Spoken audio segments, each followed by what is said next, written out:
The ACT government recently removed abortion procedures from its criminal code, and while this has been welcomed by pro-choice organisations, it has been met with resounding criticism from anti-abortion groups.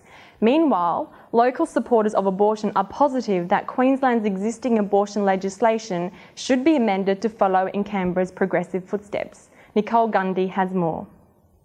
On August 21, 2002, the nation's capital made its way into the history books by becoming the first Australian state or territory to make abortion 100% legal.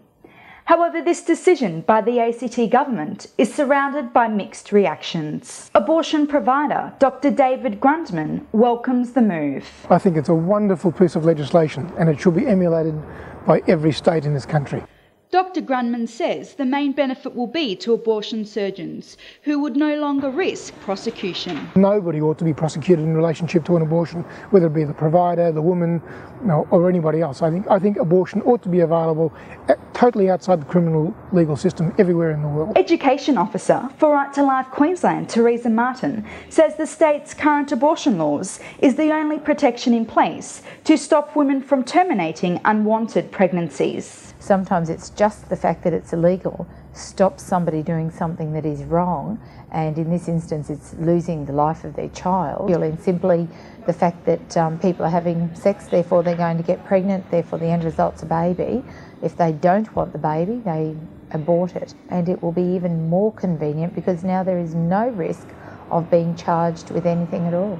Spokeswoman for Children by Choice, Kate Calcutt, says women will continue to be disadvantaged if Queensland's abortion laws do not change. Most states' abortion laws are very discriminatory towards women because they do not recognise abortion as a legitimate health option, and there are in Queensland up to 15,000 women each year who are accessing termination, and then at least double that would be experiencing an unplanned pregnancy. Dr. Grundman is certain the ACT's decision will not have a significant impact on the number of abortions performed each year. History of the world and all that we see through the changes in abortion laws throughout the world over many centuries is that the number of abortions do not increase when laws are liberalised or removed.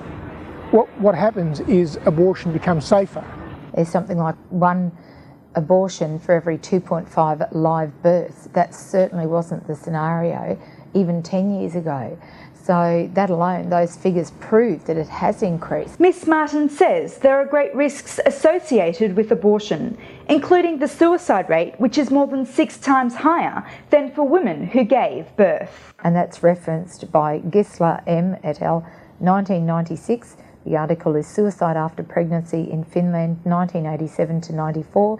So that is a fact. That's a documented, peer-reviewed fact. I just think that's nonsense, and I really, I've not ever seen any clinically controlled evidence to support any suggestion that's remotely like that. I mean, it just isn't true.